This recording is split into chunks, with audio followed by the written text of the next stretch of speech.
Nasional. Nah, untuk tahun selanjutnya, yuk kita kami. Museum Kebangkitan Nasional yang dulu merupakan sekolah bernama Stovia atau dikenal sebagai School Thought of Leading van Inlandse Action pada tahun 1902. Stovia merupakan sekolah untuk pendidikan kedokteran bagi rakyat pribumi pada zaman Hindia Belanda. Sekolah Dokter Jawa sendiri dibuka pada tahun 1851. Sekolah Dokter Jawa berdiri atas dasar pertimbangan untuk mendirikan sekolah khusus petugas vaksin untuk penanganan wabah cacar di sepanjang pantai utara Pulau Jawa dan wilayahnya Karesidenan Banyumas. Menjelang akhir abad ke-19 atau 1902, Sekolah Dokter Jawa ditransformasikan ke dalam Stovia. Tujuan Stovia didirikan adalah untuk mencetak tenaga medis di daerah, selain itu bertugas di Rumah Sakit Tentara Batavia. Dan dari gedung inilah lahir sebuah organisasi kebangsaan, yaitu Budi Utomo, yang dimana salah satunya pemuda Indonesia merupakan pendiri Budi Utomo. Selanjutnya, kami akan menjelaskan beberapa penjelasan. Yang pertama, kenapa mahasiswa Stovia ini akhirnya mau membentuk sebuah organisasi? Yang kedua, apa tujuan mereka? Yang ketiga, kenapa Budi Utomo dijadikan sebagai pelopor kebangkitan nasional? Dan yang keempat, kenapa mahasiswa Stovia itu akhirnya mulai memberikan pengajaran?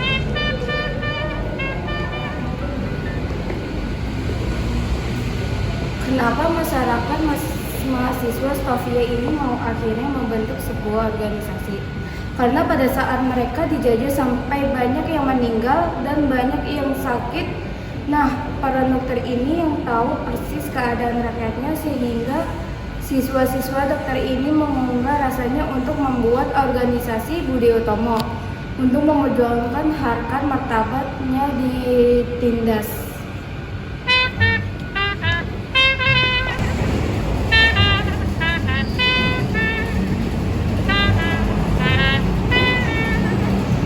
Nah, di sini aku bakal jelasin apa sih tujuan mereka.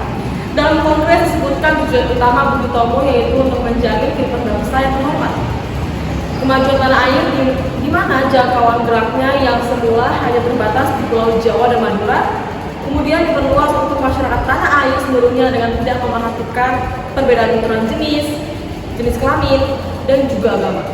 Budi Utomo tidak melibatkan diri dalam kegiatan politik. Bidang kegiatan yang dipilihnya adalah pendidikan dan kebudayaan. Kenapa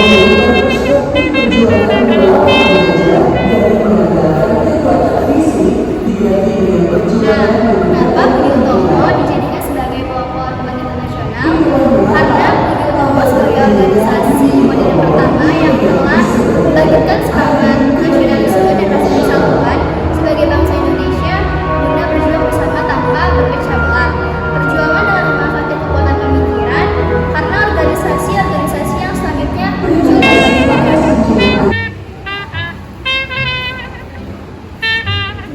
Kenapa akhirnya mahasiswa Stovia ini mulai mengajar? Karena mungkin mengajar anak pribumi agar bisa mendapatkan pendidikan dan mencerdaskan kehidupan anak bangsa. Kedua. Nah, sekarang kita udah kelar nih di Museum Kebangkitan Nasional. Nah, pasti kalian pernah nonton video ini udah tahu dong isi dan tempat Museum Kebangkitan Nasional seperti apa. Tapi ini belum selesai nih, masih ada yang selanjutnya. Museum apa ya? Ayo ikut kami ke Sumpah Pemuda. Yuk. Ayo.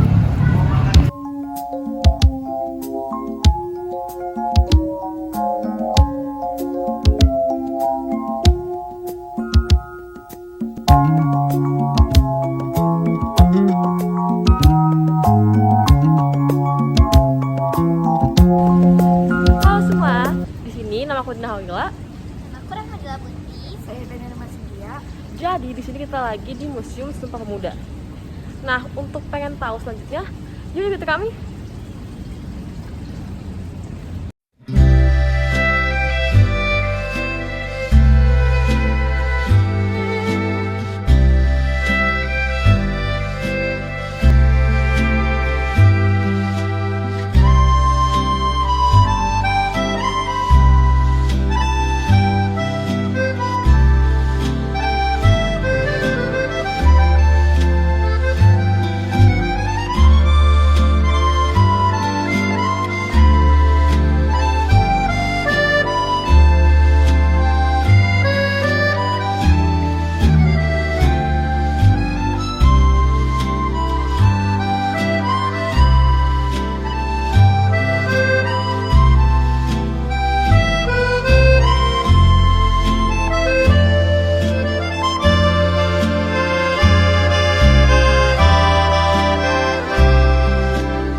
Sumpah Pemuda pada awalnya adalah rumah milik si Kohlian.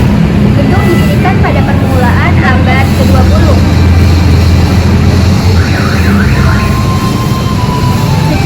Sejak 1908, gedung Kramat disewa pelajar Sofia dan RS sebagai tempat tinggal dan belajar.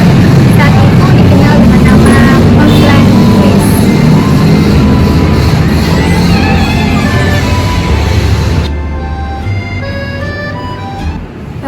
Pada tanggal 15 Agustus 1928, di gedung ini diputuskan akan diselenggarakan Kongres Pemuda kedua pada Oktober 1928. Suegono Jojo Puspito, Ketua PPI, terpilih sebagai Ketua Kongres. Gagasan penyelenggaraan Kongres Pemuda berasal dari Perhimpunan Pelajar Indonesia atau disebut PPPI, sebuah organisasi pemuda yang beranggota pelajar dari seluruh Indonesia. Atas inisiatif PPI, Kongres dilaksanakan di 3 gedung yang berbeda dan dibagi dalam 3 kali rapat sehingga menghasilkan Sumpah Pemuda.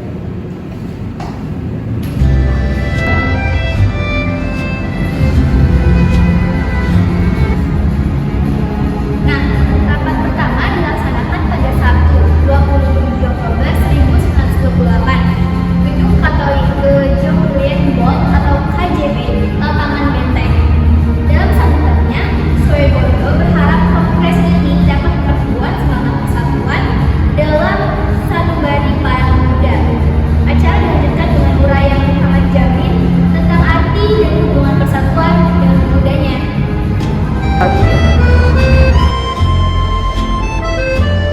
Rapat kedua dilaksanakan pada Minggu 28 Oktober 1928 di Gedung Pas Java Bioskop, membahas masalah pendidikan. Kedua pembicara, Koerno Moelan dan Sarmidi Mangonsarkoro sependapat bahwa anak harus mendapat pendidikan kebangsaan. Harus pula ada keseimbangan antara pendidikan di sekolah dan di rumah.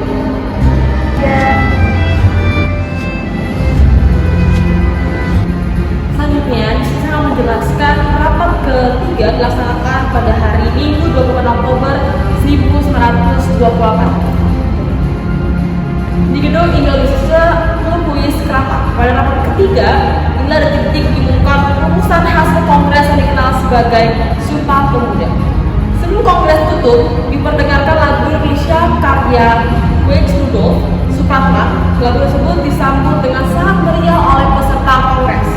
Kongres tutup dengan mengumumkan rumusan hasil kongres, yaitu Sumpah Pemuda.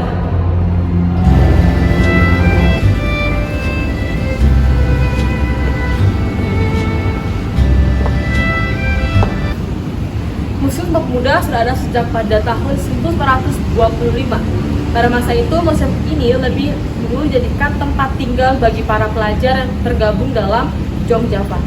Jong Java adalah organisasi kepemudaan yang didirikan oleh Satiman Birjo Sanjojo pada 7 Maret 1915. Kebanyakan dari mereka adalah pelajar dari Sekolah Pendidikan Dokter Hindia Belanda atau Stovia dan Sekolah Tinggi Hukum atau RHS. Mayoritas anggota Jong Java menyebut gedung ini Langken Siswo. Tahun 1926, penghuni gedung ini makin beragam. Kebanyakan berasal dari kalangan aktivis pemuda yang berasal dari daerah berbeda-beda. Gedung ini dijadikan markas Perhimpunan Pelajar-Pelajar Indonesia atau disingkat sebagai PPPI yang berdiri pada September 1926. Setelah Kongres Pemuda 1 dilaksanakan, karena kerap digunakan untuk kegiatan pemuda yang bersifat nasional, para penghuni menyebut gedung ini Idealistische.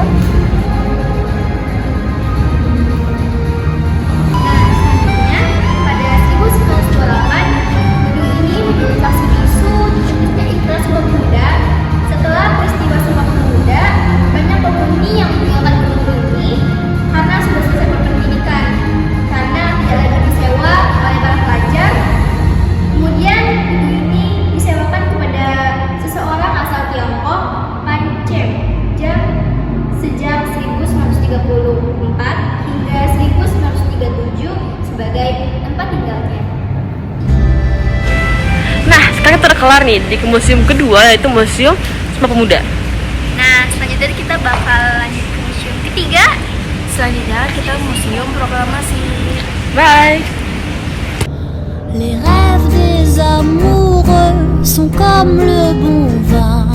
Ils donnent de la joie ou bien du chagrin. Affaibli par la faim, je suis malheureux. Halo semuanya, ketemu lagi bersama kami di sini yaitu museum terakhir, museum ketiga. Yaitu Museum Proklamasi.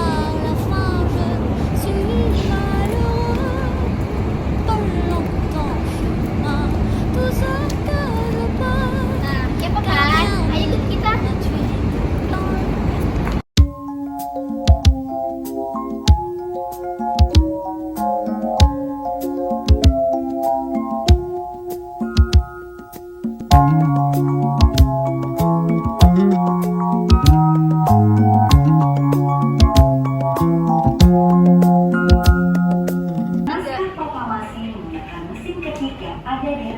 Nah, sekarang kita ada di ruang pengetikan. Akhirnya Santinelli mengusulkan Soekarno-Hatta menandatangani naskah proklamasi dan mengubah kalimat wakil-wakil bangsa Indonesia menjadi atas nama bangsa Indonesia setelah diketik. Setelah persetujuan dari hadirin, pihak Soekarno meminta Santinelli untuk mengetik naskah proklamasi. Santinelli mengetik naskah proklamasi di ruang bawah tangga ditemani oleh PM Biak. Ruang ini merupakan tempat peristiwa sejarah pertama dalam persiapan perumusan naskah proklamasi. Setelah kembali dari Randes Dengkok tanggal 16 Agustus 1945, pada pukul 22.00, IR Soekarno, DRS Hatta, dan MR Soebarjo diterima oleh Laksana Tadasi Maeda di ruangan ini.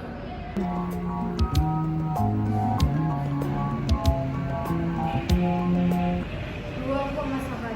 Ruang ini merupakan tempat disetujuinya konsep naskah proklamasi oleh seluruh hadirin yang datang 40-50 orang, serta tempat disahkannya naskah proklamasi yang ditandatangani oleh Insinyur Soekarno dan Dr. Muhammad Hatta atas nama bangsa Indonesia. Peristiwa ini berlangsung menjelang subuh Jumat tanggal 17 Agustus 1945, bertepatan pada bulan suci Ramadan.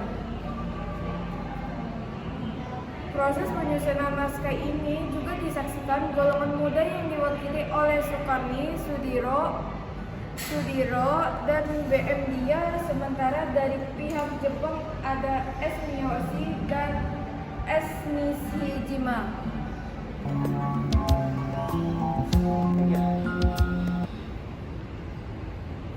Nah, bisa dibilang tuh ruang perumusan.